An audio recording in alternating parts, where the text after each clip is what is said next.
के बिहारी लाल की जय हो। श्री हनुमान जी महाराज की जय हो। सदगुरुदेव भगवान की जय हो। सत्य सनातन धर्म की जय हो। धर्म की जय हो। अधर्म का नाश हो, प्राणियों में सद्भावना हो, विश्व का कल्याण हो। गौ माता की जय हो। भारत माता की जय हो। जय जय श्री राधे श्याम।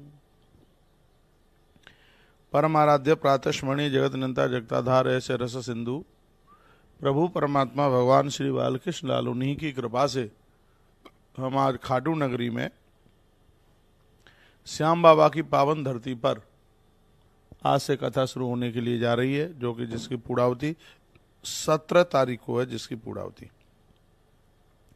इस समय सत्संग टीवी से जुड़े हुए, तुलसी तपोवन यूट्यूब चैनल से जुड़े हुए आप सभी भक्तों के हृदय में बैठे हुए भगवान को वंदन और प्रणाम करता हूं। और आप सब कैसे हैं? आइए कुछ हम चर्चा कर लेते हैं कि एकादशी के दिन वैतरणी व्रत की महिमा, जिसको सुनने का कितना बड़ा फल है। और मुझे लगता है कि आप पहली बार सुनेंगे। एक नई बात, एक नई चीज, एक नया संवाद आपके बीच में मैं लेकर के आया हूं। और आप कार्यक्रम से लाइव टेलीकास्ट आप जुड़ चुके हैं और ये थोड़ी देर की एक कथा है, इसको आप पूरा का पूरा आप जरूर सुनिएगा। बोलिए तुलसी मैया की जय हो। सालिग्राम भगवान की जय हो। जय जय श्री राधे। जय जय श्री राधे।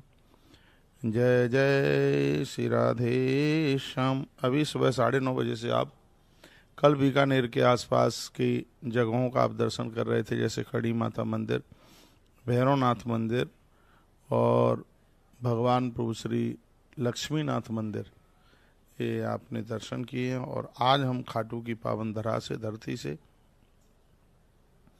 कुछ अद्भुत जानकारी, कुछ अद्भुत बातें आपके बीच में रखने के लिए जा रहे हैं, जिसको सुनने में आपको बहुत अच्छा लगेगा। एक बार देवश्री नारद जी और भगवान शंकर की मुलाकात हो गई।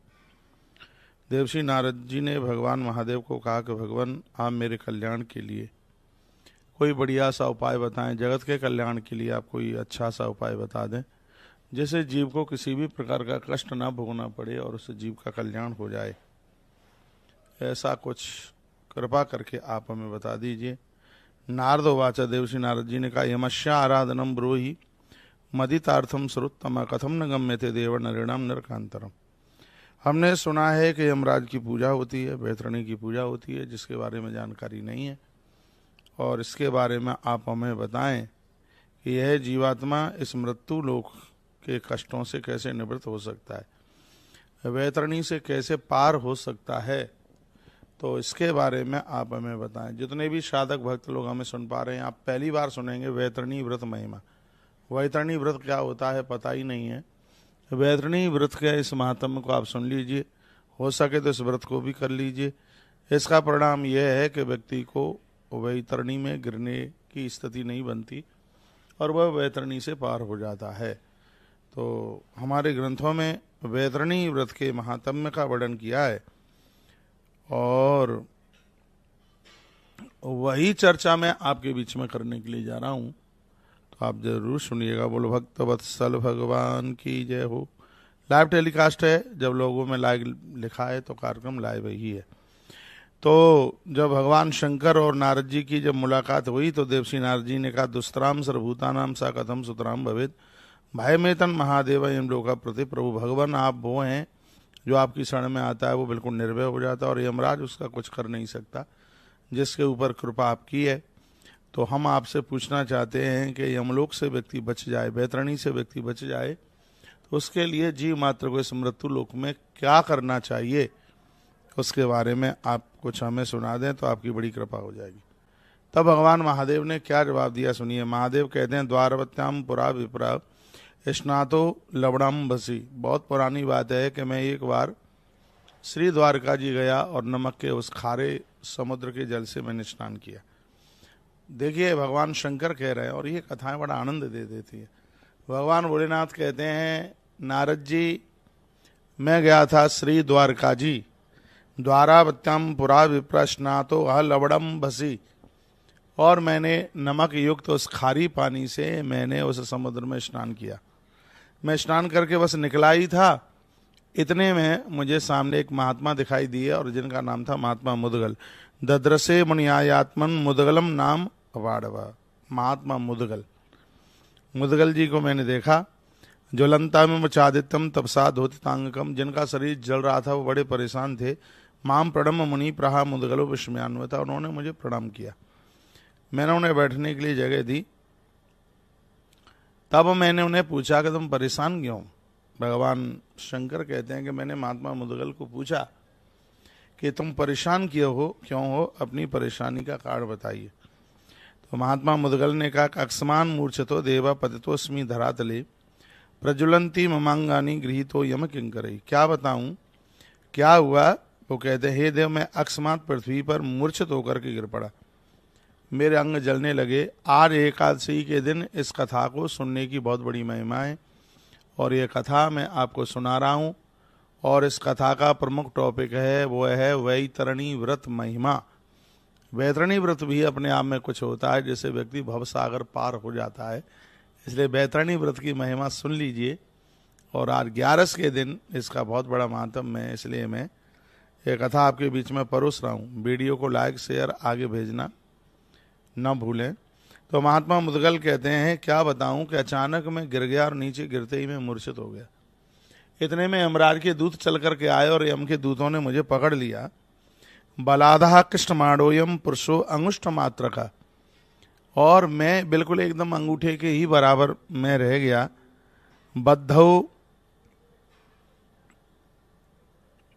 बद्ध हो, ये क्या हो रहा है? सिरा दे। अच्छा अच्छा अच्छा। तो वो कहने लगे कि मैं क्या बताऊं कि जब वो मुझे खींचने लगे तो यमदूतों ने मुझे कसकर के पकड़ लिया और यमराज के पास अंगुष्ठ प्रमाण के वो पुरुष, अंगूठे के बराबर ही वो लोग थे, और उन्होंने मुझे जबरदस्ती से पकड़ लिया। यमराज के पास मुझे ले गए हुए। क्षण भर में मैंने पीले नेत्रों वाले उस यमराज को देखा। उनका मुख काला और अत्यंत भयंकर रूप था। मृत्यु संबंधी सैकड़ों व्याधियों से युक्त लोग उनके सामने खड़े हुए थे। बात पितादि कप दोष मूर्ति मान दोष ये सब उनकी सेवा में थे। क्या बताऊं, उनको देख करके मैं बड़ा भयभीत हो रहा था और मुझे बड़ा भय लग रहा था। भयंकर जंगली जीवों से वे उसी तरह लगते थे जैसे सर्पों में सुशोभित अंजनांचल हो। उसके बाद भगवान शंकर जी कहने लगे कि उसके बाद यमराज ने दूतों से कहा कि तुम इस मुनि को, इस महात्मा को कैसे लेके आ गए हो धरती से? इनका तो समय ही नहीं था आने के लिए। उन्होंने कहा कि इंकराणाम दृशास्ते प्रायण भवताम नरा सुकृताम। अरे तुम इनको कैसे लेकर के आ गए? ये तो तुमने बहुत बड़ी गलती कर दी। तुम्हें पता है कि जो एकादशी में जो द्वादशी पड़ती है, बहुत ध्यान से सुनिए, सुकृता द्वादशी अस्तु ख्याता वैतरणी तिया, ये बहुत ध्यान से सुन लें। यमराज कहते हैं कि एकादशी का व्रत करने वाला और उसमें भी प्रमुख रूप से द्वादशी पड़ गई हो तो वह जीव वैतरणी से पार हो जाता है। तुम इन महात्माओं को लेके कैसे आ गए? उज्जैन्या प्रयागे वा यमुनायाम चयम व्रता तिलहस्ती रण्यादि दत्तम यस्तु गवादिकम। तुम्हें ये नहीं पता कि उज्जैन प्रयाग यमुना के किनारे यदि किसी की मृत्यु होती है तो उन लोगों के निमित्त तिल और गैया का दान करने से जीव का उद्धार और आत्मकल्याण हो जाता है। तो तिल और गाय का प्रचार जिस व्यक्ति ने जिंदगी भर तक किया और तीर्थों का प्रचार जिसने जीवन भर तक किया, ऐसे महात्मा मुदगल को तुम यहां लेकर के आए कैसे? यमराज ने अपने दूतों को ये फटकार लगाई। तब दूत क्या बोले? तदव्रतम की दिशा स्वामी ब्रूही सर्वम शेषता। भगवान, हमने तो आज तक सुना ही नहीं, कभी हमें पता ही नहीं चला कि कोई वैतरणी व्रत भी होता है, और आप कहते हैं कि इस महात्मा ने वैतरणी व्रत किया है। तो आप हमें बताते तो सही है क्या वैतरणी व्रत होता है और कैसे इसको किया जाता है, और वैतरणी व्रत को करने से क्या होता है, ये आप हमें बता देते। तो भगवान शंकर कहते हैं कि ये कथा मुझे स्वयं मुदगल ने, ये कथा मुझे श्री द्वारका जी में सुनाई, और वही बात है देवर्षि नारद जी हम आपको सुना रहे हैं। जिसको सुन करके आपको बहुत अच्छा लगेगा। आप कह रहे हैं एकादशी कब की है? एकादशी आज की है, और यदि कल ब्रह्म मुहूर्त में थोड़ी बहुत आ जाती तो हम कल कर लेते, लेकिन ये तो रात को 2 ही बजे पूरी हो रही है। इसलिए अपने व्रत को मन छोड़िए, व्रत आज ही कीजिए। 11 का व्रत 100% आज ही है, क्योंकि एकादशी कल ही आरंभ हो चुकी थी। इसलिए उदिता में एकादशी रही है पर, और कल तो ना उदिता में है ना ब्रह्म मुहूर्त में है, 2 ही बजे तक है। यदि ये 3:15 बजे तक भी होती, क्योंकि 3 बजे ब्रह्म मुहूर्त आरंभ हो जाता है, 3:02 तक भी यदि होती तो हम एकादशी का व्रत पर कल ही करते, लेकिन कल तो बिल्कुल है ही नहीं। तो आज ही रात्रि में पूरी हो रही है 2 बजे, तो इसलिए एकादशी का व्रत आप फिर आज ही कीजिए। तो मैं इसमें से कुछ बातें आपको सुना रहा हूँ जो सुन करके बड़ी अच्छी लग रही हैं, बढ़िया लग रही हैं।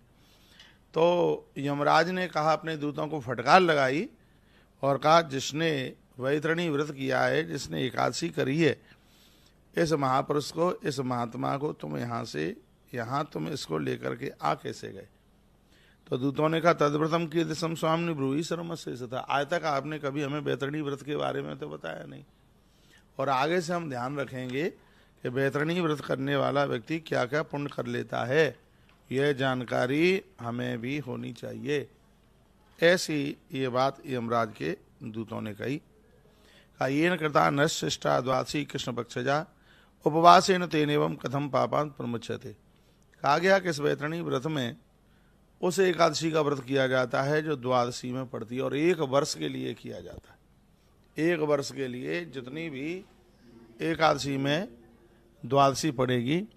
और कहा कि यदि एकादशी पड़ती भी नहीं है तो भी व्रत तोड़े नहीं, हर द्वादशी को इस व्रत को किया जावे। यदि द्वादशी में एकादशी पड़ जाए तो ये तो बहुत बड़ी बात हो गई। इसमें कहा गया एकादशी नहीं है, वैतरणी व्रत करने के लिए जा रहे हैं, तो द्वादशी के दिन यह व्रत किया जाता है। और स्वयं यमराज ने कहा है, मार्ग शीर्षाद मासे तो या इमाम कृष्ण पक्ष जा, मार्ग शीर्ष के कृष्ण पक्ष की द्वादशी से इस व्रत को आरंभ किया जाता है, जो कि उत्पन्ना एकादशी के ठीक दूसरे दिन यह तिथि आती है। तात सुसर्वासु विधिवत दूता वैतरणी व्रतम।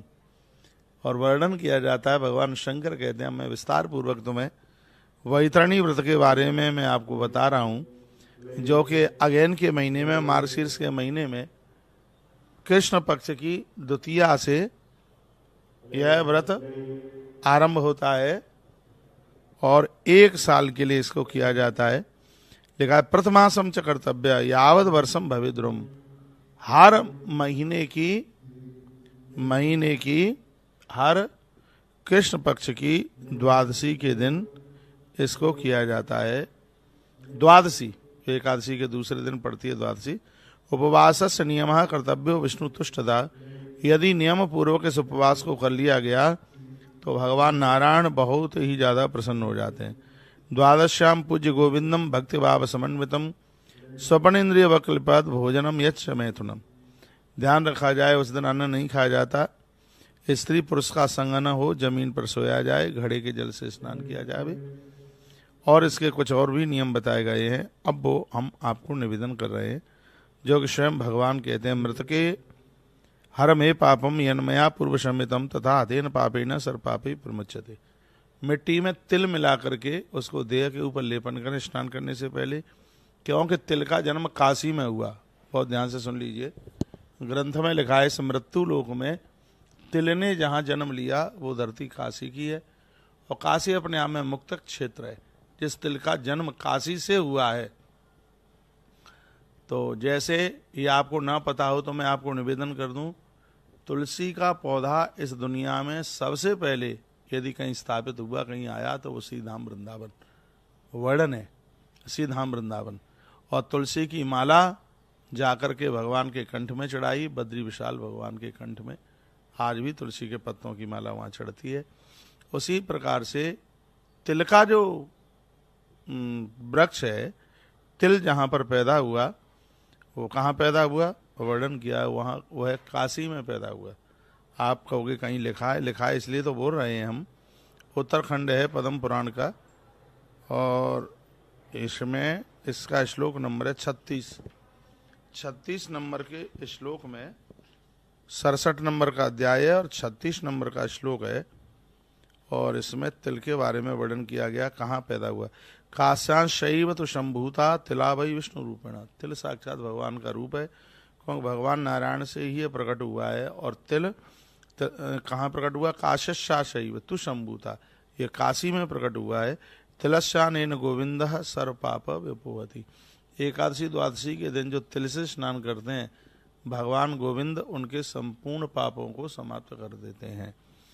ये एकादशी में द्वादशी पड़ जाए तो बहुत ज़्यादा बढ़िया बात है। फिर मैं कहूँगा, एकादशी में द्वादशी नहीं पड़ती है, अगले दिन द्वादशी पड़ती है, तो द्वादशी के दिन इस व्रत को आप कीजिएगा, क्योंकि यह व्रत वैतरणी व्रत के महात्म्य से यह जुड़ा हुआ है। विष्णु देवोद्भवे देवी महापापा पारणी।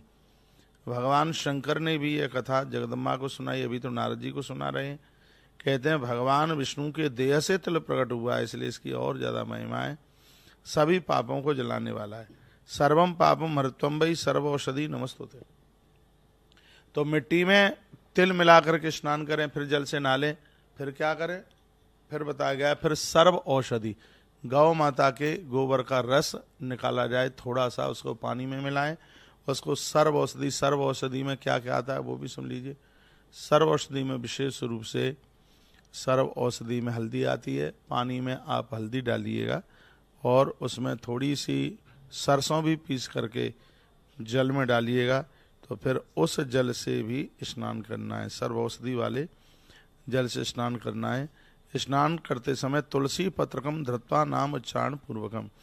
दाहिने हाथ पर तुलसी का पत्ता रखते हुए भगवान का नाम लेकर के इसमें डुबकी लगाई जाती है, स्नान किया जाता है। इसको कहते हैं वैतरणी व्रत। वैतरणी व्रत में द्वादशी के दिन जब स्नान किया जाता है तो हाथ के दाहिने हाथ पर एक तुलसी का पत्ता रख करके फिर उसमें स्नान किया जाता है। तो फिर इस तुलसी के पत्ते का क्या होता है वो भी आप सुन लीजिए।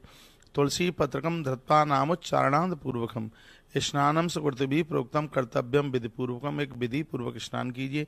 एवं स्नात्वा समुत्तीर्थ परिधाय सुवाससी। नहाने के बाद में 2 धुले धुलाए वस्त्र धारण करें। तर्प यत्वा प्रतन देवा। जो तुलसी का पत्ता तुमने हाथ में लिया है, इसको आप थाली में रख करके तर्पण के जल में इसको रख करके पूर्वजों के लिए आप तर्पण कीजिएगा। तो इसको कहते हैं वैतरणी व्रत। वो तुलसी का पत्ता हाथ में रख करके जो तुमने स्नान किया है, 2 वस्त्र आपने पहन लिए, उसी तुलसी के पत्ते को तर्पण के जल में रख करके और उसी जल के साथ में आप पूर्वजों के लिए आप जल दें। बहुत ध्यान से सुनिएगा।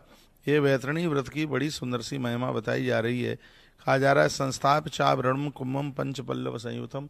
अपनी आंखों के सामने एक कुंभ यानी घड़ा रखिए, कलश रखिए, 5 पल्लव उसमें लगाइए, 5 रत्न समोपेतम, 5 प्रकार के रत्न डालिए। 5 प्रकार के रत्न नहीं मिलते हैं तो उसमें आप 5 सिक्के रख दीजिए।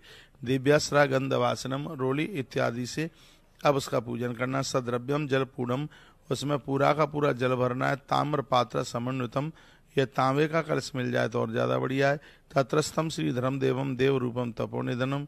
फिर का तंडुलम, तंडुल कहते हैं चावल को, उसमें थोड़े से चावल डालें और उसमें एक सुपारी डालें।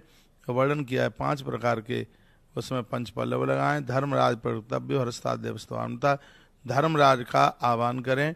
तत्पश्चात एक ताम्र का कोई पात्र लिया जाए, उसमें जल भरा जाए और उसको वैतरणी नदी का रूप दे दिया जाए। 2 सवा 2 फुट का एक ऐसा कोई लंबा सा पात्र हो और उस पात्र में जल भरा जाए और उस पात्र को आप वैतरणी, स्पष्ट लिखा है कि नदी वैतरणीम ताम्राम स्नाप्या तदग्रता। ये तांबे के ही पात्र में, तांबे के पात्र में जल भर करके और उसको वैतरणी नाम की नदी का रूप दे दिया जाए। आवाहम च देवेश, आह्वान किया जाए। या मे महाभागा सानिध्यम कुरु केशवा, भगवान नारायण का भी उसमें आह्वान किया जाए। इदम पादम श्रीयकांता, उसको विधिवत रूप से जैसे आप देवी देवताओं की पूजा करते हैं उस प्रकार से आप पूजन कीजिएगा, पूजिएगा। इसको वैतरणी पूजन के नाम से जाना जाता है। मत्स्यम कूर्मम च वाराहम नारसिंहम च वामनम और रामम रामम च कृष्णम च बुद्धम कलिकिम नमस्तुते। भगवान के 24 अवतारों के नाम यहाँ लिए जाते हैं पूजा में। बहुत ध्यान से सुन लीजिए। इसमें भगवान के 24 अवतारों की बहुत महिमा है। वैतरणी व्रत में 24 नाम मैं आपको बता देता हूँ। पहला नाम है सनक सनंदन सनातन सनत कुमार। दूसरा नाम है वराह, तीसरा है नारद, चौथा है यज्ञ, पांचवा है कपिल, छठवां है नर नारायण, सातवां है दत्त भगवान, आठवां है ऋषभदेव, नौवां है पृथुदेव, 10वां है मत्स्य, 11 में कच्छप, 12 में धनवंतरी, 13 में मोहिनी, 14 में नरसिंह, 15 में वामन, 16 में परशुराम, 17 में भगवान व्यास, 18 में प्रभु राम, 19 में बलराम, 20 में भगवान श्री कृष्ण, 21 में है ग्रीव, 22 में हंस, 23 में बुध और भविष्य में 24वां अवतार भगवान कल की नारायण का होगा, कल की देव का होगा। वैतरणी पूजा में भगवान के इन 24 अवतारों का नाम लिया जाता है, पात्र सामने रखा जाता है।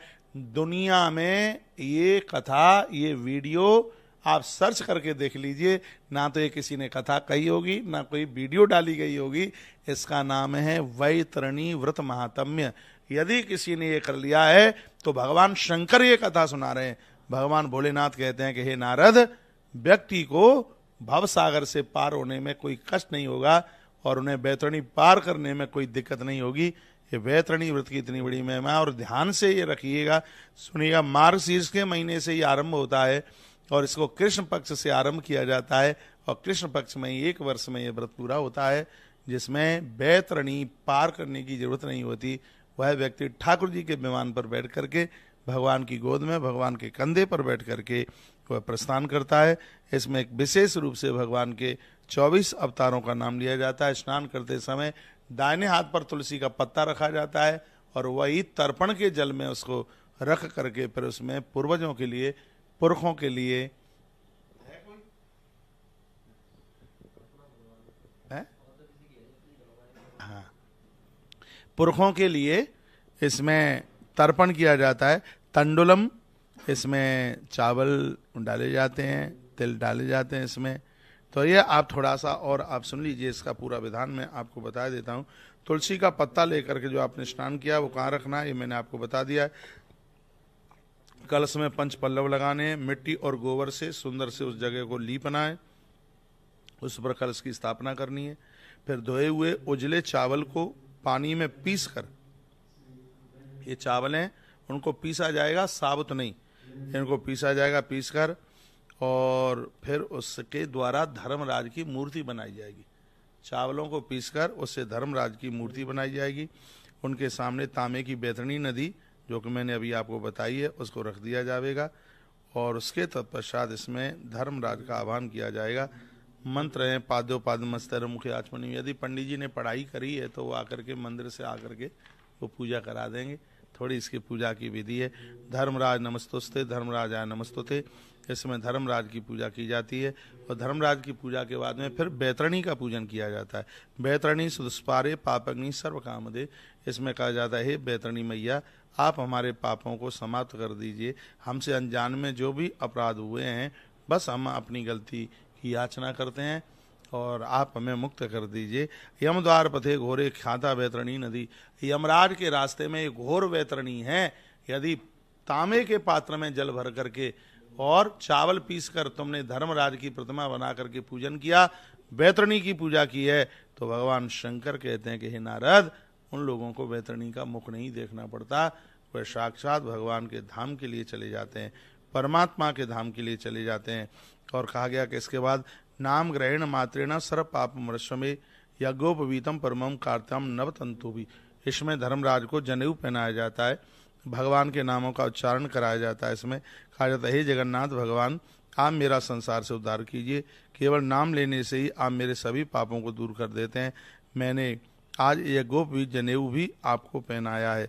भगवान जिस प्रकार से जनेऊ जितना पवित्र है, उसी प्रकार से आप मेरा भी जीवन उतना ही पवित्र कर दीजिए।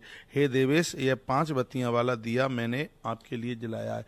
याद रखना कि इसमें वैतरणी व्रत महिमा में 5 बत्ती की ही आरती की जाती है, इसमें इससे कम नहीं की जाती। 67 नंबर के श्लोक में लिखा है, जो कि मैं आपको सुनाई देता हूँ। प्रतिगृहीश देवेशम मामुद्रम भवानवाद पंचवर्ती प्रदीपोभ्यम देवई सारार्थकम तबा। इसमें 5 बत्तियां आरती में जलाकर इसमें धर्मराज की आरती की जाती है। कहा जाता है मोह अंधकार को दूर करने के लिए आप सूर्य के समान हैं।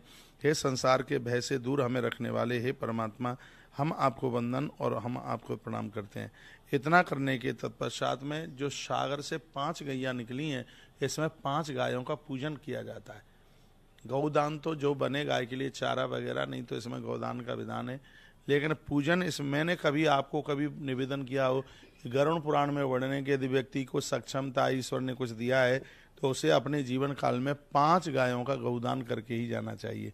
यदि ऐसा नहीं हो पाता, गौदान नहीं हो पाता, तो गाय के लिए भोजन आप निकाल सकते हैं। सागर से 5 गैया निकली, इसलिए 5 गायों को भोजन निकालने की बात इसमें 70 नंबर के श्लोक में कही है। और वो श्लोक भी मैं आपको सुनाई देता हूँ। प्रियताम ये श्रिया कांता प्रीतो यक्षत वांछितम पंचगावः समुत्पन्ना मध्यमाने महोदधौ। सागर के मंथन से जो 5 गाय निकली हैं, मैं उन 5 गायों को वंदन करता हूँ, मैं उनका पूजन करते हैं, हम उनकी परिक्रमा करते हैं और उनके लिए हम भोजन निकालते हैं। उन गायों में सबसे पहले नंदिनी गाय निकली थी। तो 71 नंबर के श्लोक में लिखा है, तासाम मध्य तो या नंदिनी तस् धेनुई नमस्तुते गाम संपूज्य विधानेना अर्धम दद्दत समाहिता। वर्णन किया गया है कि उस गैया के चरणों में 1 लोटा जल छोड़ा जाता है। आगे के चरण में इसमें गऊ अर्घ नाम इसमें इसको दिया गया है। इसमें गऊ अर्घ इसको कहते हैं। बैतरणी पूजा की विधि चल रही है। इसमें विशेष रूप से 3 जनों की पूजा होती है, धर्मराज, बैतरणी नदी और गौ माता। इन 3 की पूजा होती है। इनके 3 के पूजन से ही बैतरणी व्रत है यह अपने आप में बिल्कुल पूरा होता है। तो जो नंदिनी नाम की गई, तो बीच में लाइट चली गई थी तो मैं आपको निवेदन कर रहा था, इसमें 3 की पूजा होती है। धर्मराज की पूजा होती है, बैतरणी नदी की पूजा होती है और इसमें गौ माता की पूजा होती है। और मैं निवेदन करना चाहूँगा, इसमें इन तीनों को गोपी चंदन के द्वारा पूजा जाता है। चंदनेन सुगंधेन गोपिका चंदनेन तु धारणम च विशेषेण ब्राह्मणी वेद पार गई। वर्णन किया गया, चाहे ब्राह्मण हो, चांडालोपि विक्षेप धारण संशय। चांडाल व्यक्ति भी गोपी चंदन को धारण करेगा तो उसके संपूर्ण पाप हैं वो जल करके राख हो जाएंगे। ऊर्ध्व पुण्य मृजम सौम्यम साचन धारिय। यदि गोपी चंदन भगवान को भी उससे पूजिए और अपने भाल पर भी उसको लगाइए। गोपिका चंदनम यथा तिष्ठते वधुजतम तदग्रम तिर रूपम च विष्णुम भाषितम किला। जिनके घर में भगवान को गोपी चंदन लगाया जाता है, स्वयं भगवान उनके घर में आकर के विराजित हो जाते हैं। तो ये गोपिका चंदन की भी ये महिमा बताई गई है। और मैं ये कहना चाहूँगा कि ये नवा पुष्णादि विदिताम गोपिका चंदनम मध्यपो ब्रह्मया चैव्या गोदम तो बालह। तथा महाराज, मध्य जैसे अपराध, शराब पीना, ब्रह्म हत्या, गौ हत्या, बाल हत्या, ये सभी देखिए, ये सभी अपराध उसी समय समाप्त हो जाते हैं जब किसी ने यह बैतरणी व्रत कर लिया है। तो एक बहुत सहज और सरल सा एक तरीका मैंने आपको निवेदन किया। बैतरणी व्रत का महात्म्य आपको बताया, कोई बहुत ज़्यादा ये कठिन नहीं है, इसको आप बिल्कुल कर सकते हैं। और भी कोई जानकारी आप लेंगे तो मैं आपको जानकारी देने के लिए बिल्कुल तैयार रहूँगा।